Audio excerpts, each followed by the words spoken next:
Hey, what's going on, guys? We're back with Fatz Chats, and today we're going to be talking about mental health, predominantly men's mental health, because we are the sufferers. 75 to 80% of suicides are men, and it absolutely sucks. So I'm joined with two guests today, James and Joe. Do you want to introduce yourself? Yeah, hi everyone. My name's James. So on my Instagram it's J_monk_88. Known Fats a long time. It's my first time meeting Joe, but just happy to be here and chat about mental health really. Yeah, and I'm Joe. I run a swimming group called Trunks and Hunks, and you can find me on Instagram. Search Trunks and Hunks. Beautiful. So recently I come and met you guys at Trunks and Hunks. A nice movement. You started off with like 15 people going for a sea swim. Yeah, Next week, 30 people. Next week, 60 people. yeah, Be absolutely crazy. You eat 120 by next week. yeah. Maybe. So, I mean, it started really because I'm in recovery. I'm an addict. I found that going in the sea on my own, I was able to get rid of my negative energy, and I'm able to go in the sea and hand over my worries, my thoughts, and my gratitude. And I found it really, really helped with me. And that went on for about 6 months. And then I was in church, and they were talking about, oh, what could you do for someone else? How could you be of service? And I sort of racked my brain, and I thought, mate, why don't I try and get men to come down to the sea with me so they can experience what I experience and get the benefits that I've got. And when I started it, it was like I was expecting two people, and I made like 2 flasks of tea and coffee, and then like 15 blokes turned up, and I mean I was like over the moon. And then in the second week we got 30, and then on Sunday we had 60, and I truly believe that there's something greater than myself at work for this to happen, because it's a month Sunday, and I can't believe how well it's received.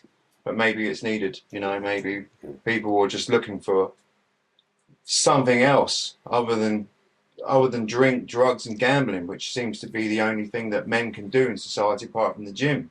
Yeah. So drinking drugs and gambling is a lot easier than that.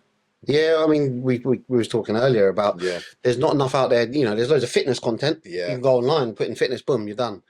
I don't think there's enough open talk about mental health, and that correlates with the substance abuse. Most geezers who are suffering from mental health do have a bit of substance abuse or some sort of addiction, whether that be the gambling, the drugs, the drink. Yeah. And I think there has to be a bit more of an open talk. Like, geezer, we understand you're going to work, you come home, you don't feel appreciated, so you go out to the pub, or you get another bag, or you get online and you gamble, or there's sex addicts. There's different vices for people, but ultimately that puts us down a worse rabbit hole. yeah. Definitely. Yeah, I hate to say it, but I think social media is a big issue as well. Yeah. I think what we can now have access to on social media, Instagram, unfortunately, like, places like that, they give you this false idea of how you should be. Yeah. Yeah. You should be this successful, this wealthy, you should be able to do this, this, and this. And a lot of the time, guys are just trying to get through the days. Yeah. I know a lot of guys, I work in construction, I know a lot of guys who sort of mask this bravado of being a tough guy, but you have a little chat with them. Yeah. A lot of them are really, really struggling. And I think the problem is with social media, following on from you saying these vices of sort of gambling, these addictions that you have, you go online and you see a lot of false stuff, Yeah. which is why I think it's so important, sort of what Joe's doing, what you're doing. It's very real. It's not, there's no fake or bullshit behind it. Yeah. You're meeting lads, these sea dips that Joe's doing. I think it's a fantastic idea. Yeah. Because it probably gives you, I mean, I can't say I've done it enough times, but I can imagine you get a proper endorphin rush when you hit that cold sea, Yeah. and it gives you that endorphin release that you need to sort of, especially when you're with other lads who are struggling as well. Because I think a lot of guys think they're suffering on their own, and I think if they could reach out, they'd realize how many more lads are actually suffering with them. And I think that's why we've got to do stuff like this. We've got to start making people aware that there are guys who are suffering, and if we can maybe rally them up a little bit with things like what Joe's doing, what yourself's doing, Fats as well, you can start building something a little bit more. I think it's important, man. Really, really important. Coming back to what you said about guys who don't feel that they can reach out. Yeah. If you guys were in a position, would you reach out? Well, I mean, That's a slow. Yeah. with my recovery program that I have, reaching out is one of the most important tools. For example, um, the importance of listening and also reaching out is a two-way street because, like for example, I did this talk on trunks and hunks and Tesco's this morning, and I was really worried about it. I'm a naturally very anxious person. I overthink things, and I can get very anxious. And I had a message from a guy, and he's like, "Look, I'm really struggling. I'm in bits here. Can you call me?" So I'm like, "Right, I'm rushing to go to Tesco, but yeah, I'll ring you." So he rings me like, I'm struggling. I've got this going on. I'm worried about using. I'm worried about this. I'm worried about that. And then I start going into, well, what you got to do. If you're struggling, you need to take 5 minutes out. Yeah. You need to meditate. You need to hand over your gratitude, your worries. You need to pray on these things, and ask God or your higher power to remove it.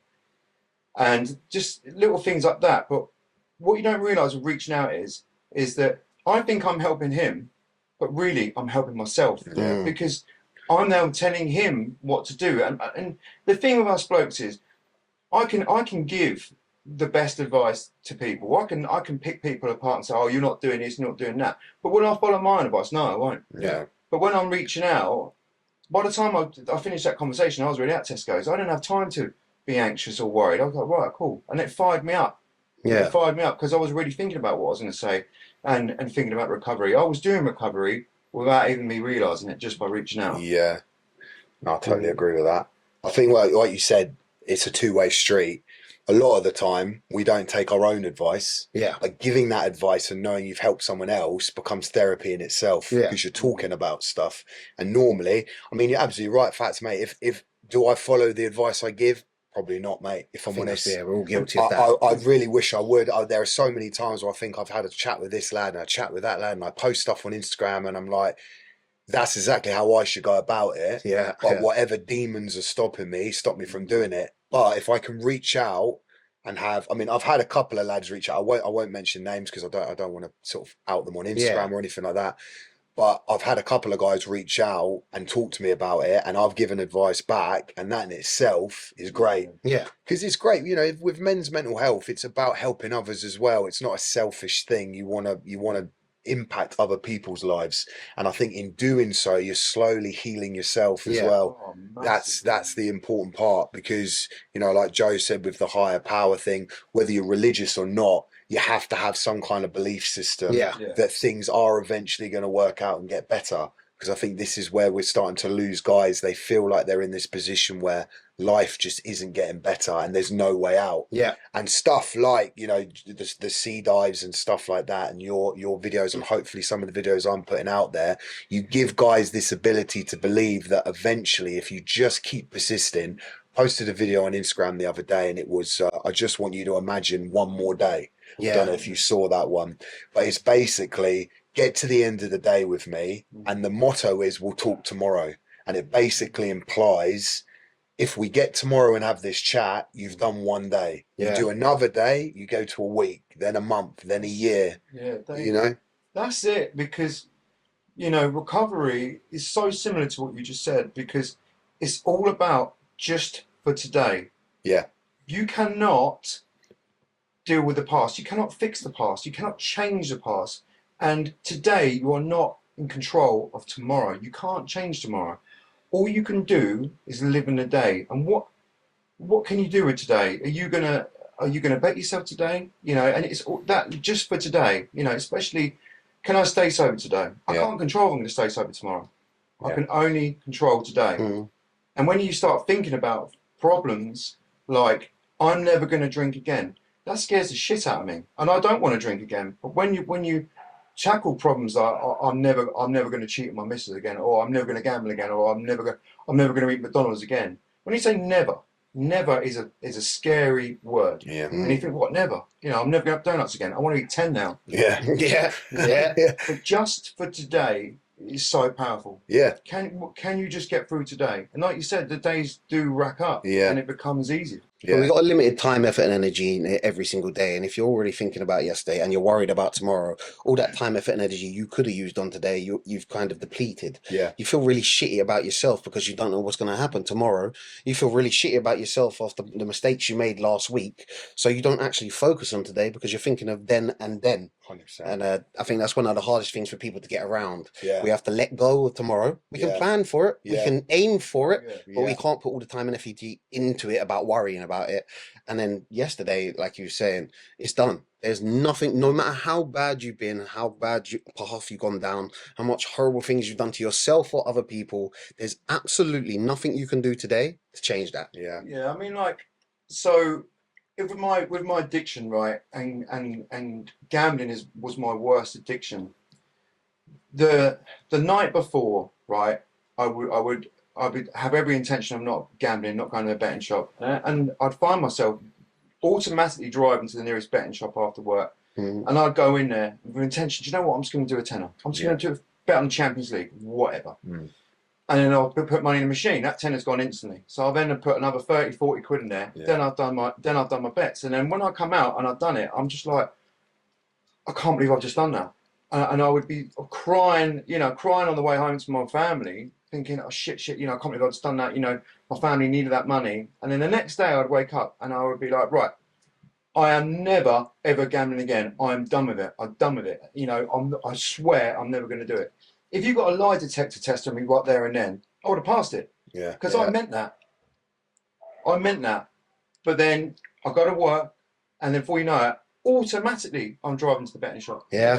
I've forgotten 6-7 hours ago the pain, the tears, the promises. They were fucking gone. That's the habits, though, isn't it? Like, it's already hard grained into us. It's just like somebody, they're messaging me like, Fats, I need to get off the packet, or I need to get away from a drink, or I need to get away from the negative social circle. It's not going to happen overnight. You've been with these guys 5 years plus. They're your vices, they're your triggers. These are your so-called friends, but the only thing you've got in common is drink and drugs. Yeah. So we easily fall back into that. And you might do 1 or 2 weeks out of it. You might have 1 or 2 weeks at home with the missus, or you go for a dog walk. But at the end of the day, when your pal says to you, oh, well, don't be boring, don't do this, don't do that, it's easy to slip back into it. Come for 1 pint. Right, man. Yeah. And that's where we get confused with our pals or our friends. Yeah. If you're suffering with your mental health, if you're suffering with addiction, if you're suffering with anything that's making your life worse, and they encourage that, that just proves who they are. The only thing you've got in common with them is you're taking a substance with them. They want to watch your life burn around you and see it as entertainment. And I think that's one of the hardest things for guys. It's also codependency, because when you're surrounded with friends like that, you're all in the same boat. You're all in that sinking ship together. Yeah. And you end up with a circle of friends that don't want to see you get well, because if you get well, what does that make them? It makes them. It makes their many their videos I've done illness. that. Yeah, I've done so many videos of that. People start they get bitter while you get better. Yeah. Which is sad, really, because your friends should not be like that. See, but your real friends will be there by your side. Yeah, and that will determine who your real friends and your bad friends are. I also seen a clip once, and then I don't agree with therapy anymore. Yeah. Which is crazy. I don't agree with opening up to everybody. Yeah. So another one is like, you need to talk to people. So guys need to talk to guys. We need to open up. But we don't need to talk to everybody, because there's going to be people who see it as a weakness. There's going to be people who are just going to judge us for it. There's going to be people who get pissed off for it. I'd say open up to people who you know are true. That's your wife, your girlfriend, your father, your mother, your brother, your sister, your long-term friend. You'll know it when you're in a workplace and you've got that one person who comes in every day. I fucking hate life. I can't wait to die. Oh, life's so shit. I hate this place. And everybody hates that person because they bring everybody else down. Yeah. Yet, in a sense, that person's opening up and talking to people about their mental health. Yeah. So at what point do we determine what's good and what's bad? Yeah. I would say you have to talk to a trusted individual, somebody who's really close to you and understands you. Yeah. Do you know what? The weirdest thing, right? You said like a colleague.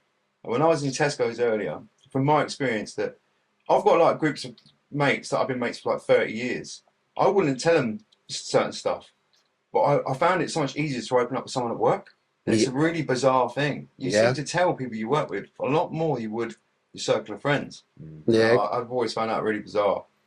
Yeah, it's like the Samaritans, or you get into a taxi, and next thing you know, you've told the taxi what happened, Yeah. all for your child, and you're like, done that. I think that's because the commitment isn't there. yeah, So, like when you're at work, you're around these people at work, you come away, they don't feel like they're your close knit friends. yeah, That's a good point. Like with a taxi man, the amount of times Yeah. people Mhm. open up to a taxi guy because it's like, do you know what? I can lay all bare for 10, 15 minutes and I'm never going to see this geezer again. So he won't judge me. He won't do it. I mean, he might judge me, but who cares if he judges me? That's the thing. And I was going to bring on another point that I think out of the past, the present, and the future, it's the past that gets us. It's the Yeah. past that kills us. The Yeah. present is not always nice for people like who are suffering and going through mental health stuff. The future is something we can't predict, so we don't necessarily fear too much about that. yeah, The present is how we feel right now. We might feel anxious, we might feel depressed, but I think the demons are built in the past. yeah, And it's funny because even Joe there was talking about gambling.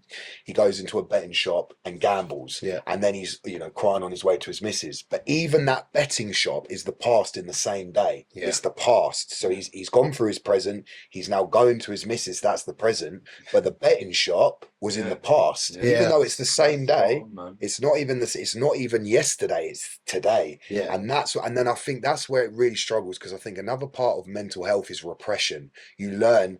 I've been in the gambling. I've done that before as well, mate. You repress these negative feelings and pretend they don't exist, but at the back of your mind, they're still there. yeah. And that's where your demons get stronger and stronger Yeah, and stronger, that's right. because eventually you start realizing, well, if I just repress that, oh well, I spent 100 quid, doesn't matter. I get paid at the end of the week. There's my money in the bank. That's Yeah. the Boom. insanity. That is the insanity, innit? craziest So thing. true. And it's the craziest thing about addiction Yeah. is the fact that you always mask it by repression, where Yeah. you repress everything. But it's suddenly when it hits you in the face and you think, Christ, I'm never ever going to get over this. And all those repressive past thoughts start coming out. And that's why I always say it's the past is the killer.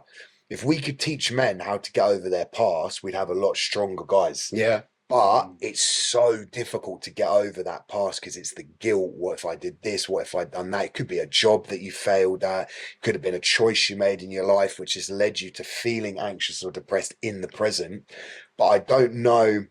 I think that's why, in order to get over the past, and I reiterate, Joe's sort of mental health stuff with the swim dives, it's about collecting a group of Yeah. guys Yeah. yeah, who are struggling and healing them generally by being in each other's presence. Yeah. Sometimes, It's the spiritual energy, yeah, right? And I'm in recovery, and I can't really say what fellowship I do because of traditions, but when you're in a fellowship and you're in a room with other recovering addicts, there is a spiritual energy of a room of people that want to get well, yeah, and you can feel that energy around you. And it's the same thing with the C dip. It's like we're all macho men. We keep our cards close to our chest. Yeah, I don't know you. I'm gonna fucking talk to you. yeah, And that's that thing. I don't know you. You know what I mean? And what I've seen with the sea dipping is that people come down. They're always really standoffish. They won't talk to another bloke. And then when we all go on the sea on max, I mean Sunday when it was 60 of us all going in the sea, you come out. We've just gone through an experience. It's like going to war together, but in Yeah. the sea. And when we come out of there, we just shared an experience. And that's when that energy's there, and people saying, do you know what, I really enjoyed that, mate. I'm Joe, by the way, or I'm Mark, or whatever. And I've just seen yeah, guys in their 60s talk to blokes in their 20s with face tattoos, yeah. and it's just mad. And I just sit back and I just watch it, and it's healing in itself, naturally healing, like you said, in a collective group. It is, and that's what I think. There's this massive stigma behind mental health, and guys are forced in this day. Well, they're not forced, but even the fact that men think that they have to be stoic, alpha, Yeah. wealthy. I get it. Like, don't get me wrong. I feel every man should, in his life, attempt to get those things. There's Yeah. nothing wrong with being stoic, wealthy, strong, alpha. There's nothing wrong with it at all. Some of the greatest legends in the past are all of those things. great attributes for a man. Yeah, 100%, mate. Yeah. You should chase those attributes, but there shouldn't be this pressure to feel like if you are suffering, shut up and get on with it. Yeah. And I Yeah. think that's the worst thing, and it's installed into us as men now. Is it's just like, get over it. This get over it mentality, because for some guys, they can't just get over it. Then they're struggling. And I feel like the more collective groups you can get with people who are, you know, struggling and attempting to get better, the better this whole mental, and it's a pandemic, mate. Let's be honest. It is a pandemic. You know, there are blokes who are literally, who have wives, kids, and in all these pictures you see on Instagram, they're happy and they're laughing away. 2 weeks later, they're gone, man. And I think, so I don't know what it is, but this year especially, in fact, I think since, you know, post-COVID, it's just got predominantly worse. Yeah. And I don't think I wish social media, and I think that's why maybe the three of us post the things we do, because social media can be a very powerful platform for a lot of guys. There are some times where I've looked on Instagram and I've seen a guy post something with a bit of motivational music, and it might sound cliche, but it's made me think, I can do it. I can do it. I'm all right, you know. And it doesn't have to be a cliche, but social media can be this powerful platform if it's used correctly. But I think there are somewhere along the line, the wires have got crossed, and it's seen as men feel, I think the word is pressure to be this kind of, you know, that's social media. And there's the blurred lines between someone that actually genuinely wants to help and doesn't have an agenda, or there's the person that's got the mask on that wanting to help and just looking for something. I feel like, as you said that there, that's we unfortunately nowadays, a lot of the people who just want to jump on a bandwagon, pretend they care, pretend they want to do something. There's a different flag in their bio every time there's a world incident. They have mental health advocate in their bio, but they're still a shitty person. They'll still talk bad about people. They'll still put people down. They'll still hate on people. Yet they'll have all this in their bio to show that they're such a great person. And unfortunately, I think that's the way a lot of social media is. There's so many people out there with different flags or motives or world issues or mental health advocate or something survivor, just so they can get that attention or be in that pigeonhole, and they're still a shitty person to everybody else. If you look right at the way the internet is with YouTube and our children now, our, you know, the young boys, you know, our kids, they see people like Jake Paul, Logan Paul, all them lot, right? They are living the wildest dreams of kids. Like, you know, they've gone from YouTube stars to boxing, you know, Floyd Mayweather, or having these insane boxing matches, right? And the kids are now thinking, okay, I ain't got to work. Why have I got to do well at school? 100%, mate. Why have I got to work hard to get something? They just think I could just get a camera, I can just say some stupid shit, and I'm going to make millions out of it. The social media and YouTube is teaching our kids that you don't have to work hard, and it's fucking our kids up, because most kids these days, they go to school, they get home from school, they ain't out riding their bikes or hanging out with their mates. They're on Fortnite or sitting on their PlayStation or watching YouTube or watching people play computer games. You know, and it's killing us. It's killing our kids. I strongly believe it's a clickbait culture. And one of the worst things that was ever created, and we're all susceptible to it. TikTok, Instagram Shorts. We live in a world where it's flick. And that's the problem. Without people realizing, and I feel very strongly on this point, so I'll elaborate a little bit. Humans these days are conditioned. And they weren't conditioned. My dad's got a lot of health stuff going on, my mum, but they're old school mum and dad, you know, born in the 40s, none of this Instagram stuff, none of this social media. If he wanted to talk to my mum, he walked a mile to a telephone, tried to call her, she didn't answer, he walked home. And it was as simple as that. If he wanted to get in touch with her, he wrote a letter, that took time to get to her, she wrote back, there was none of this. The worst thing we have now, and I think it's so hard because I'm a parent myself, I have a 14-year-old stepdaughter and a 7-year-old boy, and they do have iPad time, and you know, maybe we could organise it a little bit better. I'm sure we're the same with most parents, but it's this flick culture, bro. Yeah. I don't like that. Boom. I don't like, to the point where they don't even know what they like or dislike. I've been on a couple of podcasts and we always go over the discussion of doom scrolling. Oh, it's terrible, mate. Or TikTok brain is another one now. Yeah. Where we don't pay attention anymore. We just want that next dopamine. It's a dopamine. It's clickbait. It's just you'll keep scrolling. Oh, I like that. I'm entertained. You watch it and it's a load of shit. It was like a marble falling off of something, smashing a glass. Yeah. And you spent half an hour watching stupid videos and wasting your life. When did we become a world where rage bait, which in itself is a toxic thing, people became so invested? There are people who are deliberately posting false information and rubbish because they know engagement's going to come their way. It drives me mad. And this is what I mean. There's the three of us trying to sort of be advocates for mental health, or at least try and start talking about it and make steps to making it better. And then you have people online who are deliberately creating rage bait because they know that that's going to get views on their page and grow their following. Exactly. I just think it's terrible, man. I don't know how it ever got to that point. Stuff like that, rage bait, clickbait. You know, it does infuriate a lot of people, but then when you go online and you see people with all these followers and you see people doing so well and you see people, what it seems like an influencer success, even if it is rage bait, even if they are massively hated. You know, there's many people on TikTok that are hated, but they've got the money now. I know. They've got the appearances now. They get, you know, paid to go fly somewhere or do something. And you're like, how have they got that? So you start questioning your life, doing your 9 to 5 or working in retail, and you're like, how have I been a down-to-earth, normal, general geezer?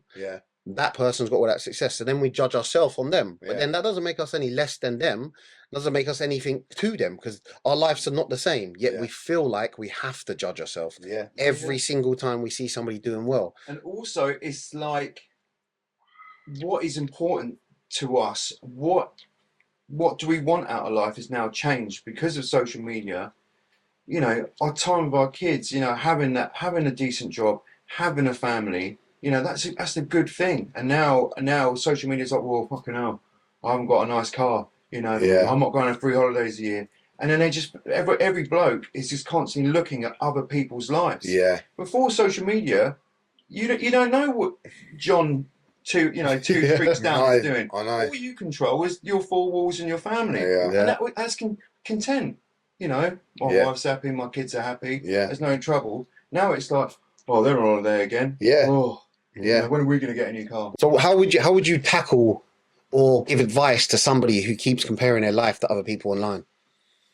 Well, I mean, it's a tough question, because ultimately, again, it comes to, first of all, the individual and how they think, how they operate, but it's also trying to create positive habits to come away from that toxic environment. It's genuinely understanding, and I know it's very black and white with this, but Instagram can sometimes, it's not to believe everything you see. 100%. And as a human, you are able, I say this about anyone, you are able to decipher in your gut what feels right and what feels wrong. It's knowing that there are people who might look like they're doing phenomenally well. Don't get me wrong. Don't get me wrong. Some of them are doing phenomenally well. You see these athletes, you know, like football stars like Cristiano Ronaldo. But if someone tells me that Cristiano Ronaldo doesn't have mental health problems at times from being one of the greatest footballers in the world, the hate pressure on that. The pressure, the hate comments, everything like that.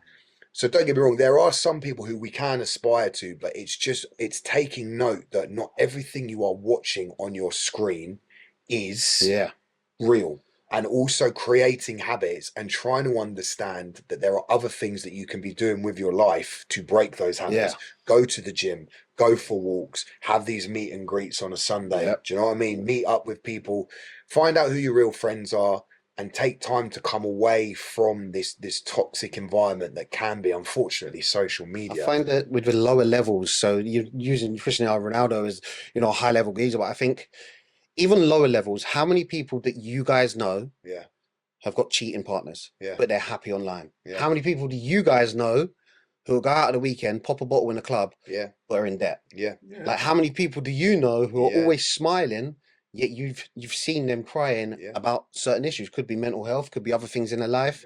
How many people do you guys know, this is on a personal level, who are in toxic relationships, maybe domestic violence, maybe really dead-end job or out of work, yet everything they post online portrays successful lifestyle, happy marriage, got the holiday, popping the bottles. Yeah. Everybody wants to portray the success, but Yeah. nobody actually portrays it in real life. Yeah. And I think that's what we can take into ourselves. When we're looking at everybody around us winning, we know that a lot of these people are not. Yeah. So the other ones who seem to be winning probably ain't either. It's very rare that everybody's got it all the time. I think satisfaction and gratitude and convenience are big problems in society, where before the internet, and us three were around before the internet, Yeah. We old. you know, like we had to wait for things. And you know, like, this is simple, right? I remember when McDonald's didn't have a drive-through, right? Yeah. Jesus Christ. You know, There's gonna be people watching this, no way. Or like McDonald's when they first started delivering. You know, like, I was thinking, imagine if McDonald's delivered, Yeah. and then suddenly, boom, it's there. You know, like Netflix. You know, instead of like, oh, I've got to go to Blockbuster to go and get a video. Yeah. Now it's like, all I got to do is go on Netflix. I can watch anything I want. It's any channel I want, and you can't watch anything. Yeah. Because it's all there for you. It's all too easy. It's The true. modern world has taken away our work ethic and our, you know, working towards something. You appreciate and love something so much more if you've got to earn it or wait for it. I think that also comes back to what you were saying about parents as well. Yeah. If you had to go down the road to make a call to call your missus, Exactly. but now you've got 5 people in your DMs you can choose from. So when you're unhappy with missus or unhappy with a fella, you know you've got attention or likes or comments or DMs from people. Yeah. And that's why we've got this kind of cheating society. Everybody's got an option. Everybody's got a choice, whether it's Netflix, But fast food. that's a great point that Joe's made about Netflix. I am terrible for this. And again, it's that scroll mentality. Bro, I could have 50 films on that screen. Yeah. New movies, dramas, comedies, whatever. Some of them I'll review. I'll go online, Google, review them 5-star. There's so much good choice there. Yeah. You wonder, how am I spending an hour a night looking for something to watch? Because, boom, boom, boom, this flick scroll mentality. That's all my TikTok is. It's like 4 Saved channels films, we grew up on. We had Yeah. Biggest one, Yeah. Biggest two. And then, like, I remember being like a kid, like 1995, right? Channel 4, and I'd get up so early and I'd turn on like Channel 4 and it'd be like CFAX, Teletext. I'm like, come on. Yeah. And it'd be like Trans World Sport would come on. Yeah. And it'd be, that's the only thing on. And I would just watch it. I Because I didn't have a choice. When I was in my teenage years, I used to just put MTV on and listen to music channels, bro. Yeah. When you're on holiday and you've got just foreign channels, Yeah. you just pick the best one and leave that on in the background. Yeah. You haven't got a clue what's going on, it's and you true. don't care about choosing one No, because no, it's you just don't care. something. Yeah, you don't care, mate. Yeah, and I think that comes into social media choices. We've got so many choices, we've got so many options that we decide not to pick many of them, and we just get confused with it all. And I think that's one of the things that kind of, we don't reach a level of success because somebody's always doing better, or there's another choice, or there's another option, or I could have done it that way, or I could have done it that way, and then we're living in the past and the past and the future. Too much choice is a killer. Mm. Because, like I said, when my mum and dad were younger, they didn't have this massive array of choice. Yeah. Nowadays, every single thing, again, going back to what Joe said about like McDonald's and whatever, Uber Eats and stuff like that. Yeah. There's so much choice, bro. Never decide. You can never decide, and there's so much choice. And I think, unfortunately, when you're given too much choice, you get lazy. Yeah. You're never satisfied, and that's one of the biggest problems. I definitely think if we go into the whole men versus women debate, that men are rewired differently to women. Women, And rightfully so, yeah. 100%.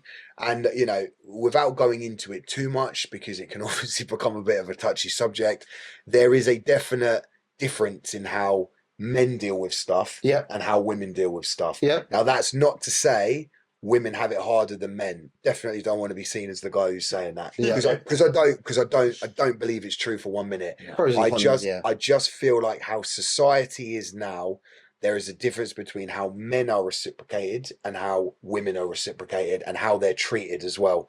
And for some reason, for whatever reason, women are normally better at communicating than men. Yeah. So if they have a problem, they're able to reach out to their girlfriend, have a chat, actually have a half-hour chat. Yeah. When was the last time on the phone, you rung up your best pal and had a half-hour chat about your feelings. It's got to be under 2 minutes. That's about it. Yeah. Yeah. It's I'll meet you yeah, here. I'll do that. yeah. Yeah. No I had a problem. bit of a shit day at work today. Oh, really? How was it? Oh, yeah. My boss was being a bit of a dick. Yeah, but that's life, though, mate. Innit? Yeah, cool. We going gym, mate. Done. Yeah. A woman, on the other hand, their communication skills are much better. Yeah. They're able to talk about stuff, and I think that is something that they excel way more than us men do. Yeah. Because their ability to communicate and discuss things with each other is much higher than what men have. And I think that is one of the things, like I said, again, going back to Joe's, movement with the sea dipping, it's getting guys together, Yeah. and he's saying there's 60-year-olds talking to 20-year-olds. That's brilliant. But it's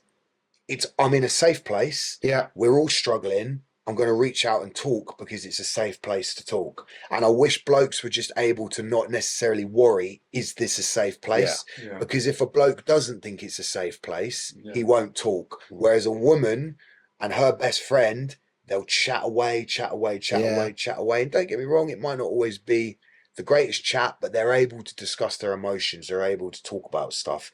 And I think if men could get on the same wavelength as that, life would be. But then you have to question, why do men find it harder to communicate? And then you have to look into stuff, society, how they're treated, the pressures of man, that sort of stuff. But you're a geezer, so you just got to get on with it. Exactly You got to get on with it. Yeah. But then flip side, I know a lot of guys who want to talk, or they go and find antidepressants, Yeah. but then they still got in the packet every Friday and Saturday. Yeah. Like, you can't take an antidepressant and still be on the substance that makes you depressed, Yeah, which is 100%. one of the hardest things nowadays. And going back to what we were saying earlier about choices, if there's a couple of guys watching this, listening, and their choice at the weekend is go out, see their friends, get on it, have a few beers, they'll try and stay away from the drugs, but they're fooling themselves, because after a few, you get on it. And their other choice was stay at home because they feel like they can do nothing else. What would your advice be then? Because they don't want to miss out. They don't want to be the boring one of the group. They don't want to be the one to seem, oh, he's changed. I think that's the biggest thing for a lot of men. We feel like we're going to miss out. We feel like we're going to be extradited. We feel like we're going to be pushed away. Yeah. So what choice can they make? What kind of changes can they make if that's their only choice, is to see their pals and get on it? I think it comes down to, though, like what you said earlier about finding the right group of pals. Right. Yeah. Because as much as they might be missing out, I've got some really close mates who I know I could call up and be like, do you fancy just going out for some dinner and a couple of beers? Yeah. And it's like, okay, if someone's into drinking a little bit, all right, we'll come for a couple of beers, have some food, we'll have a chat together, but then let's go home after that. Yeah. And a good pal will say, you don't have to stop drinking, bro. Everyone's allowed to drink once in a while, but we don't have to get off our nut till 4 a.m. Yeah. and stumble in at 5 o'clock, piss our girlfriends off, piss our mums off if we're sat at home, the people that care about us in our lives. It's about, sometimes you have to cut ties with people who only value you for how you're going to act in a certain situation. Mm. And I feel like it's so important to realize that in your life, and sooner rather than later, that there are people in the world who genuinely care about you. Yeah. And they will allow you to have fun, but they're also going to rein you in as well. Because if you're going out and you're a struggling alcoholic and all your mates want to do is get fucked up every Saturday and be like, oh, don't worry, John, it's all good, man. It's fine, man. We're just having a few beers. We're having a laugh. And you're waking up at Sunday on your own, hungover to hell, Yeah. probably suicidal, anxious and depressed because you're feeling those effects. Especially if you've been on it, yeah. 100%. Are these really your pals? Are these really your friends? Or is it someone who's going to be like, right, come for a few beers with us. Let's have some food. We'll have a few belly laughs. You go home at 10 o'clock that night, wake up fresh as a daisy, hit the gym. I know who I would rather hang out with. Massively. It took me a while to realize that, because I fell into that trap in my, so late 20s, early 30s, probably more my late 20s, but going out and trying to, I have a lot of mates in London. And I felt like the only way I could really communicate with them was if I went to London, stayed the night, got on it, came back the next day. Yeah. But they're all waking up in their homes and I'm getting a train back to Eastwood. Yeah. And I'm like, out of the last 5 years, how many times have you come? Do you know what I mean? Yeah. Don't get me wrong, I still classify them as my pals, they're my friends, but you just start to sift through stuff and realize, well, this person's actually come and visited. This person's actually wanted to come and see me. So I think with the question that you asked, like, how do you tell someone who's going through that with their pals, it's not necessarily ditch your pals, but just start to realize who actually has your back Yeah. and who doesn't. And think- the sooner you can do that, the better. I think when it comes to friends, the quality of communication is key. Yeah. So if your friends are texting you every now and again, how you doing? How's your day been? You good? Do you want to go barbecue this weekend? These are friends are checking in on you, you're checking in on them. Yeah. If you've got a select group of friends or a friend, do you want to get a couple of bags? Do you want to go to the pub? I know you're feeling down. I've bought you a bag. Yeah. I know you're feeling down. Yeah. Let's go to this nightclub. Let's Yeah. go to this rave.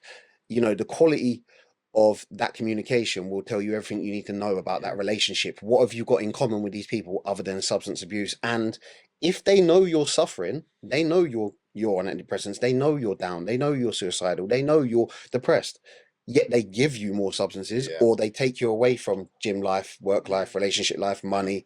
If they're taking you away from all that, then that's a clear indication that that's not a good quality relationship. Society, though, I mean, like as in my generation and how I was brought up, that's all I've ever known. Mm.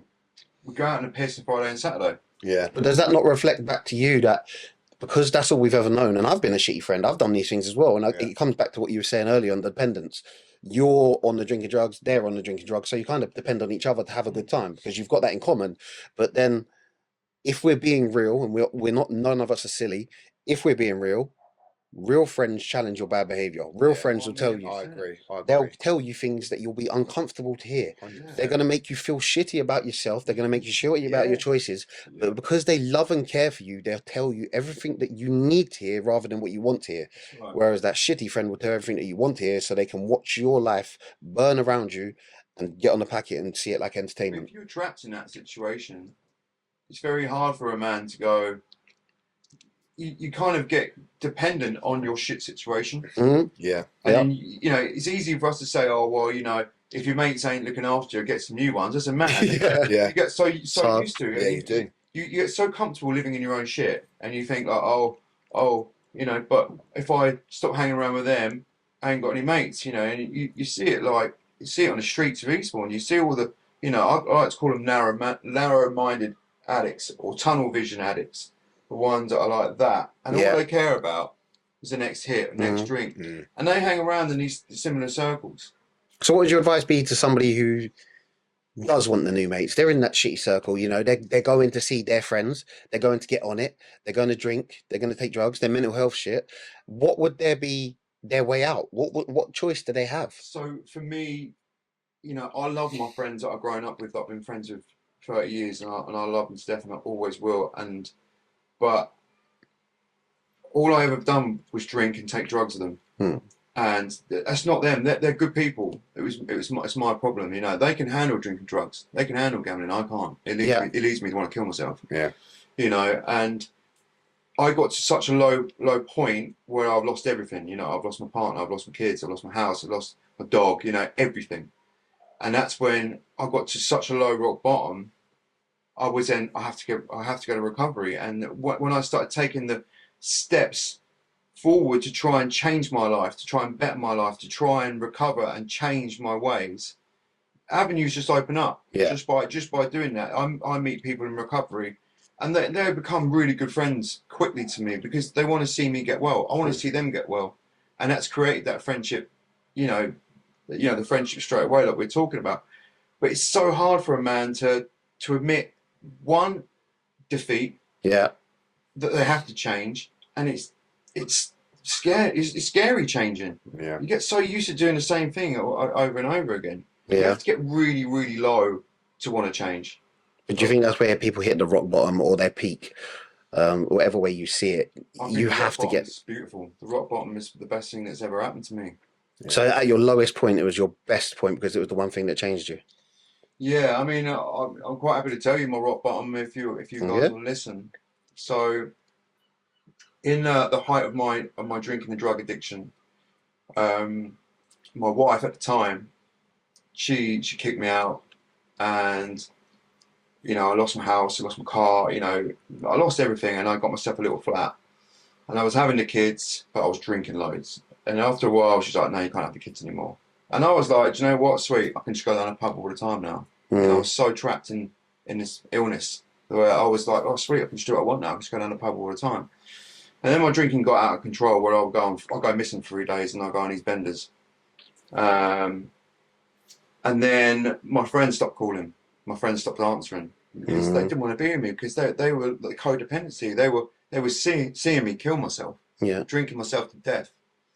And I started hanging around with shitty pubs, and I upset someone, and they keyed my car up really, really badly. Like, I had this Audi A4, and it was completely keyed, like awful, right? And I just took it out one day. Unfortunately, I'm going to go on a piss, and I started ringing people. No one was answering. No one was answering. You know, my mum wasn't talking to me. No one was talking to me. So I just thought, I'm going to go for a drive, and I drove to Helsham for some reason. I drove to Helsham, and at the time I used to drink rum. I could drink rum neat. You know, I would just like drink it like water. So I treated myself to a bottle of rum, and then I drove around to Wicks on Diplock's Way, and I was going on YouTube, and I thought, right, okay. So I went and bought myself some rope. You know, that fucking brew rope. And I learned how to tie a noose. Yeah. So I'm like, okay, well, what's the plan? I'm going to drink this red leg in Gilchrist Park, and then I'm going to hang myself in a tree. So I'm driving down to 22, and my phone rings. It's my ex-wife, and I was like, shit. Do I answer it? Do I not answer it? So I pulled over on 22, and I answered it. And she's like, Joe, I've just had this unbelievable feeling that you're going to do something stupid today. I don't know why, but it's come over me.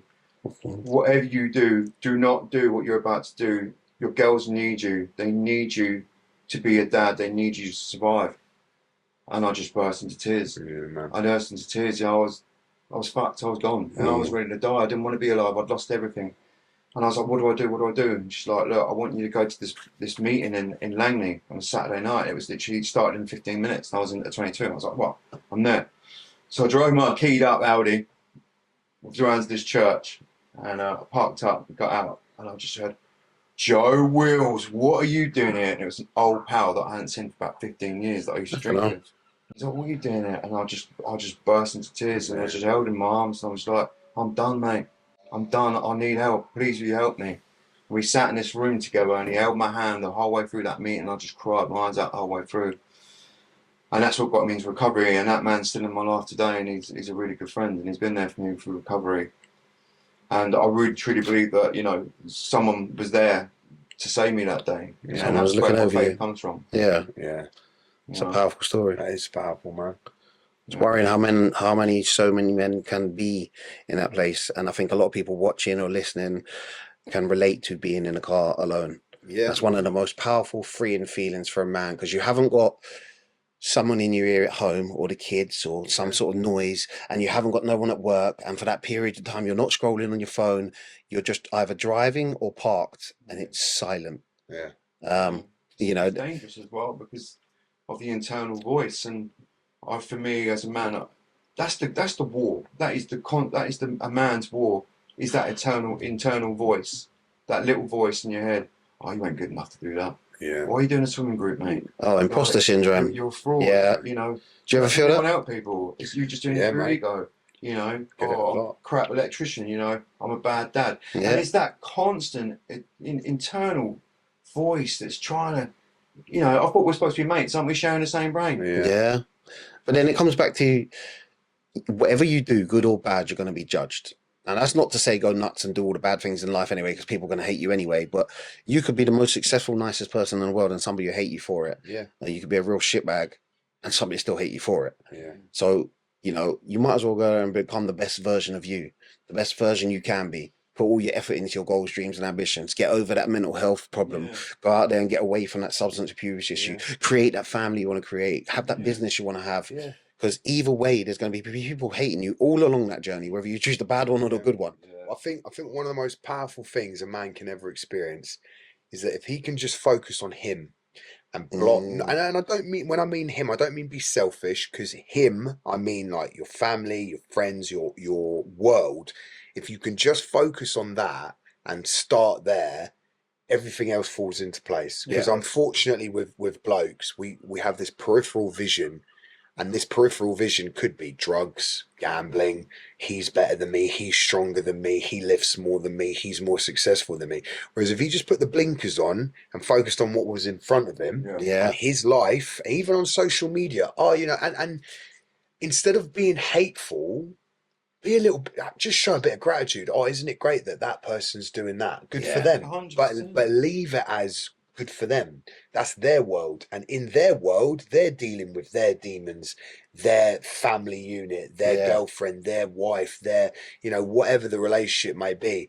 But I feel like once a man can start, and it's something I need to learn to do because I struggle with it massively, it's just turn off this background noise that's there, this white static noise, because it's not important. And before you know it, like, I think we're all similar age. Like, I'm coming up to, 3 years time, I'll be 40 years old. And I'm like, where did that go? And I think I already, again, looking back at the past, I think I've wasted so much time and effort worrying what that person may think. Yeah. That I may have sat in that state for months at a point and thought, I can't do that because they'll say that, or they'll think this, or they'll say that. And I think if I'd have just thought, who actually cares? And I don't mean who cares in a negative, I don't give a shit what people think. I mean, literally, I have a world here, and this outside world isn't the reality of it. It's right here in front of me. And I think when a bloke can narrow that down effectively, everything else will start to rebuild slowly but surely. But as long as you start thinking, well, such and such this, such and such that, the road to recovery is always going to be harder. And it's easier said than done, because it's not as simple as just switching the white noise out. But it's just learning that it's okay that other people are doing well, and it's good for them that they're doing well. I don't wish animosity on anyone. I'm not a hateful person. I've had a lot of bad things happen to me in my life. I've never really held heavy grudges on people because everyone's dealing with their own shit. Such a waste. It's such a waste. What's that expression? It's like people living in your head rent free. Yeah. And it's such a horrible And they thing. don't even know it. And they don't even know it. They're living their best life, and you're hating on them. And they're like, I don't even know you hate me. Yeah. I don't even know you hate me, mate. So another example is that, you know, when people go to the gym and they say, I get gym anxiety. Yeah. Or I don't know if I can work out. And a lot of people come to me before they go to gym, like, Fatz, I want to do this, I want to do that. And they'll be, I'm just worried about going to the gym. Every single person in that gym's got their own shit going on. Mate, They've got the same 100%, thought. You know, whether I go to the gym in a vest and some skimpy shorts, nobody cares. Nobody cares what I'm wearing. Nobody cares what I'm doing, because they're too self-conscious about themselves. They care about their weight. They care about what... They've got the same thoughts going through their head that you've got going through your head. But that's such a good point, though, bro, because again, it's like, if you actually realised how little people actually care. So true. You spend your life thinking that this person's waking up in the morning and they're like, fucking hate that guy. They'll maybe have a split second thought of you, and it could be a good one or a bad one, and they're moving on with their life. I guarantee you there's no one sat here. There's no one in this room now who's being hated by someone so badly that it controls that person's life 24 hours a day, 7 days a week. And if you're being spoken about, let them speak, mate. It will last a split second, and then there's someone else that they'll talk about, or something like that, man. That reaction to that, like, if someone is talking shit about you, or causing you grief, that energy of reacting only harms yourself. Oh, 1,000,000%, mate. Doesn't harm them. It's so much better just to go, do you know what, mate? Forget about it. Yeah. Because you're allowing that into your life. You're allowing that to form in your mind. Yeah. Do you think at the age that you're at, so when you get over 30, I think a part of your brain should mature, and you get to a point where you just say, okay, mate, no problem. Yeah. You stop arguing. Yeah. You stop trying to convince other people. You stop trying to do everything that everybody else is doing. Yeah. I think there's got to be a point when you hit that maturity. It might be 30, it might be 35, it might be 40, but I think you hit a certain maturity, and I know I've felt it a few times. Instead of arguing with someone, I'm like, yeah, okay. Yeah. And just move on, because you don't need that negativity. You don't need that attitude. You don't need the drama. Yeah. You know, people be like, oh, you're boring. You've changed. No, I changed the person I was. Got nothing to do with you. Yeah. It's just that I no longer suit your motive. For me, it was 35. So 2024 for me was my worst year to date. Yeah. Leading into my 36th birthday, which is late November 2024. 2024 was the worst. I had my open knee surgery. Yeah. 6 weeks later, I had a hip replacement. Wow. I couldn't work, didn't work for 8 months. I was just completely shut down. And I'm proud because I've come out of it, but I don't know what it was, but that 35th year, I'm not sure if every man goes through it. And there's I don't know if people believe in numerology and stuff like that, but they say the 35th year of a man is his toughest year. It's either going to be karma filled or he's going to learn lessons or something like that. But I became very much what you said, Fats. It's very much like, cool, man. That's fun. It is what it is. Like, I don't want to argue. I work with people at work. I've worked with a lot of scaffolders. You want to do it that way? Sweet, man. Let's do it your way. Yeah. There's just no point. There's something really freeing about that mentality as well. There is. Because we all have ego, and we all have pride, and we all have expectations. We also have rules in our minds that no one knows about. And if people break them rules or they don't meet up to your expectation, it can be like, what are you doing that for? But like we keep saying, is it only harms ourselves, these sort of behaviours. Yeah. It's better, don't worry about it. Yeah. Live and let live. Yeah. Just worry about yourself. And it's so freeing to try and live by that principle.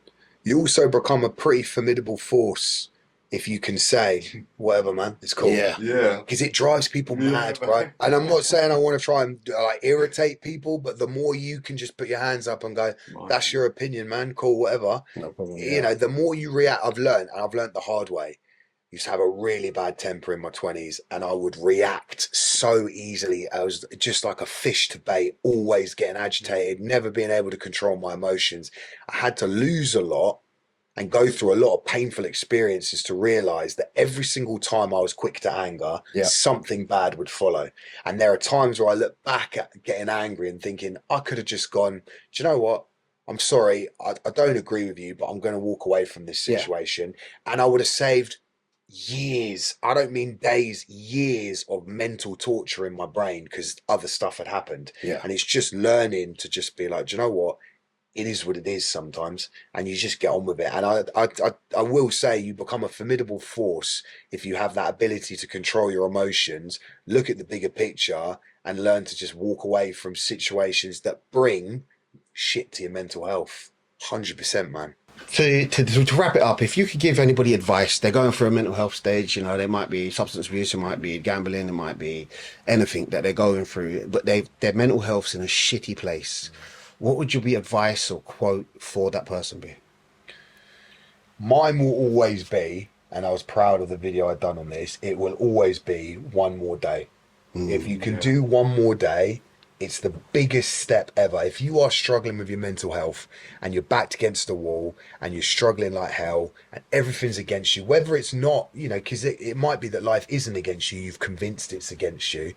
If you can get to one more day, and I will always say, let's talk tomorrow, because the whole point behind let's talk tomorrow is if you've made it to tomorrow and we're having that chat, you've made it through one of the hardest stages in your life. And if you can do one day, I guarantee you can do another day. And you have to break it down, not as weeks, months, or I'm going to be better next year. It's this is the worst day of my life. Can I get to the end of it? And 9 times out of 10, if you're grateful for the stuff you have and you experience stuff on that level, you can get to the end of the day and make it to the next day. But it's one day. And I know to some people who are struggling like mad, that is going to be very, very difficult to do. But how proud of yourself are you going to be if you get through the toughest day? Because if you can get through that day, we can get through another day. So my motto will always be, let's talk tomorrow, with the hope that we get there and have a chat, and then we go another day and we just take it day by day by day. For me, mental health isn't about what can I do 3 weeks from now. It's I attack this day and then tomorrow I attack that day. And if you break it down as one day as opposed to a lifetime or months or years, I find it easier to manage than putting a big number on it. So let's get to the end of the day and let's talk tomorrow. I love that. What about yourself, Joe? What would you advice you give somebody suffering? I would like to give advice to anyone who's watching this or listening to this who's suffering from a habit or an addiction. I want to ask you, how far or how willing are you to feed your habit? And if you can flip that around, how far and how willing are you to go to make yourself better? If you can use the energy of your addiction and your habit into your recovery, you will get well quick. And just remember, you're not the only one that suffers from this. Surround yourself with people that want to be well, like yourself, and you can get better. Yeah, I love that. totally I love agree. that. Yeah, so I would say the talk that you're unwilling or scared to have, maybe the talk that saves your friend's life. Yeah. Yeah, So reaching out to the right people, it Reach might out. not be, it might not be saving you. It Yeah. might save them. I agree. Because they're unwilling to have the same talk that you're scared to have. 100%. And I think that's a very powerful thing. That only became relevant to me when I said to one of my friends years and years ago, how many times do you feel about suicide? Because daily. And he said, never. Why? And it hit me. I was like, shit. Yeah. I thought we all thought this. Yeah. And then that's when I was like, right, I think a little bit different. Yeah. And then, that opened my eyes for me. Yeah, and also simply put, like Joe just said there, yeah, and you said, reach out. If you've got mates, male friends, your dad, your brother, if they seem a little bit off, you never know, that one little chat, are you all right? Yeah. But ask a second time, because every guy is programmed to say, yeah, man, I'm sweet. Yeah. Ask the second time, dude, are you all right?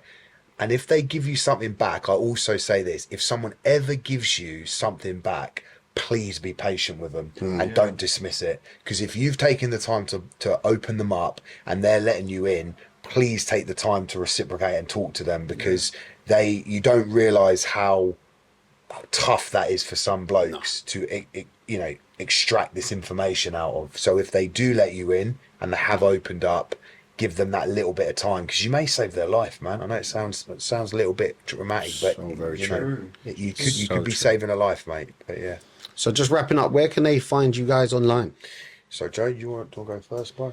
So you can find me on Instagram at the minute. I haven't opened a TikTok or Facebook account yet, but it's at Trunks and Hunks. Also, it's the DNA Brotherhood. Yeah. Lovely. So I will try my best now to start collaborating more with these lads, I would because love that, man. their stuff is brilliant. My following isn't as big as the moment, but I will be trying to post a lot more. So if we can get some shares and stuff, if I can get some more following and stuff like that, I'll put out as much information as I can. Yeah. It's simply J_Monk_88. That's where you can find me on Instagram. Beautiful. Amazing, man. Lovely. Thank you very much for coming on, guys. Thanks, Let's Yeah, go on. appreciate it. Thank you. Sweet. Hey, we're up. Peace.